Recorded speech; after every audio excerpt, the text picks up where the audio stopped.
दोस्तों, supreme court ने वक्फ संशोधन कानून जो है उसको लेकर 2025 की संवैधानिक वैधता को चुनौती देने वाले याचिका पर सुनवाई के दौरान केंद्र सरकार से बहुत सारे सवाल पूछे। लेकिन एक सवाल था कि वह हिंदू धार्मिक न्यासों यानी कि हिंदू बोर्ड में मुसलमानों को सदस्य बनाने की अनुमति देगी क्या।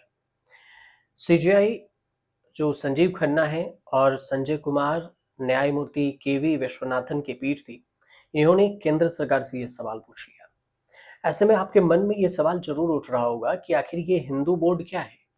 तो वास्तव में फिलहाल देश में कोई हिंदू बोर्ड नहीं है। बड़ी संख्या में धार्मिक न्यासों का अस्तित्व है जो अलग अलग धार्मिक संस्थाओं, मंदिरों आदि का संचालन करते हैं। सुप्रीम कोर्ट ने इन्हीं की ओर इशारा करते हुए ये सवाल पूछा है। जहां तक कि देश में धार्मिक न्यासों के अस्तित्व का सवाल है, तो ये उसी समय से है जब से धार्मिक संस्थाएं या फिर मंदिर आदि का अस्तित्व है। अब हिंदू धर्म स्थलों की जो देखरेख है, इसके लिए हमेशा से न्यास आदि बनाए जाते रहे हैं और इनके लिए देश में खास कानून भी है। इन्हें धार्मिक न्याय अधिनियम के नाम से भी जाना जाता है। अब क्यों बनाया गया था धार्मिक न्यास कानून? धार्मिक न्यास अधिनियम वास्तव में भारत में धार्मिक न्यासों के प्रबंधन के लिए एक कानूनी ढांचा मुहैया कराते हैं और इनका उद्देश्य न्यासों की पारदर्शिता, जवाबदेही को सुनिश्चित करना है। साथ ही अधिनियमों के जरिए ये देखा जाता है कि धार्मिक संपत्तियों का उपयोग सिर्फ धर्मार्थ और धार्मिक उद्देश्यों के लिए हो। और यही कानून न्यासों यानी ट्रस्टियों के हित की रक्षा भी करते हैं। जैसे श्री राम मंदिर और तिरुपति बालाजी मंदिर के लिए भी न्यास हैं। उदाहरण के लिए समझिए तो अयोध्या में श्री राम जन्मभूमि मंदिर के निर्माण और देखरेख का जिम्मा श्री राम जन्मभूमि तीर्थ क्षेत्र न्यास के पास है। इसका गठन केंद्र सरकार ने किया और इसमें अध्यक्ष और महासचिव समेत 15 सदस्य हैं। ऐसे ही आंध्र प्रदेश में तिरुपति बालाजी मंदिर की देखरेख के लिए प्रबंधन है, जिसका पूरा जिम्मा तिरुमाला तिरुपति देवस्थानम ट्रस्ट के पास है। अब इन कानूनों के अधीन है जो ऐसे में ट्रस्टों के लिए भारत में भी धार्मिक न्यास अधिनियम है। इसमें धर्मार्थ और धार्मिक न्यास अधिनियम 1920 और धार्मिक बंदोबस्ती अधिनियम 1863 शामिल है। धार्मिक न्यास अधिनियम 1920 का उद्देश्य धर्मार्थ और धार्मिक न्यासों का रजिस्ट्रेशन, प्रबंधन, लेखा परीक्षा के लिए जो ढांचागत सुविधा है इसका प्रदान करना है, जिसमें न्यासों के संपत्तियों का उपयोग सिर्फ तय उद्देश्यों के लिए किया जाए। इसी तरह से धार्मिक बंदोबस्ती अधिनियम 1863 उन धार्मिक ट्रस्टों के संचालन के लिए बनाया गया था जो अंग्रेजी सरकार के अधीन थे।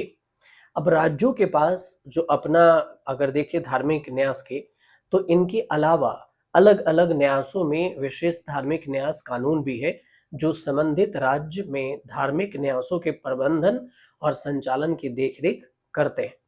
अब इसे भी उदाहरण के लिए समझिए, बिहार हिंदू धार्मिक न्यास अधिनियम है 1950।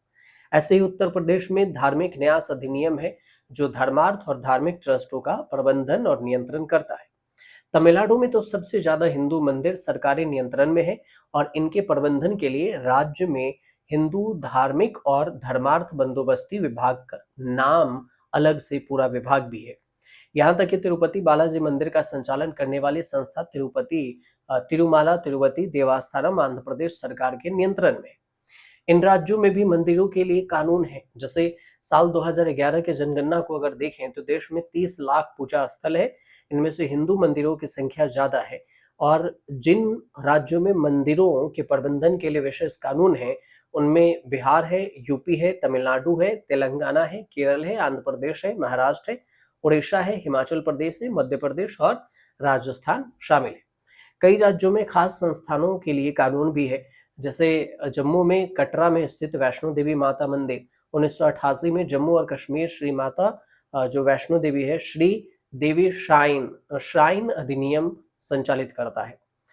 अब जो हिंदू बोर्ड के गठन का भी मांग उठती रही है, कई बार भारत में समय समय पर हिंदू बोर्ड और सनातन बोर्ड बनाने की मांग उठती रही और इसी साल 2025 में ही देखें तो उत्तर प्रदेश के प्रयागराज में जो महाकुंभ आयोजित हुआ था, तो धर्म संसद का आयोजन किया गया।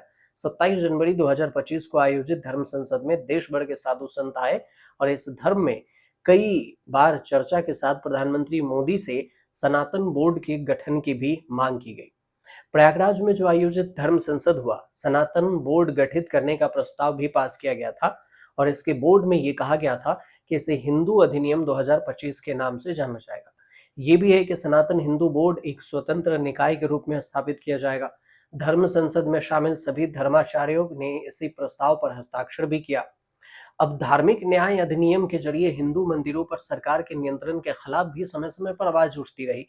प्रयागराज धर्म संसद में भी मांग की गई थी, देश भर के मंदिरों से सरकारी नियंत्रण हटाया जाए और वास्तव में देश में एक ओर जहां मुस्लिम और ईसाई समुदाय के धार्मिक स्थलों और संस्थानों का प्रबंधन उनके अपने बोर्ड या ट्रस्टी न्यासों के माध्यम से होता है, वहीं धार्मिक न्यास कानूनों के जरिए हिंदुओं के साथ ही सिख, जैन और बौद्ध धर्म स्थलों के प्रबंधन में सरकार का दखल भी काफी रहता है।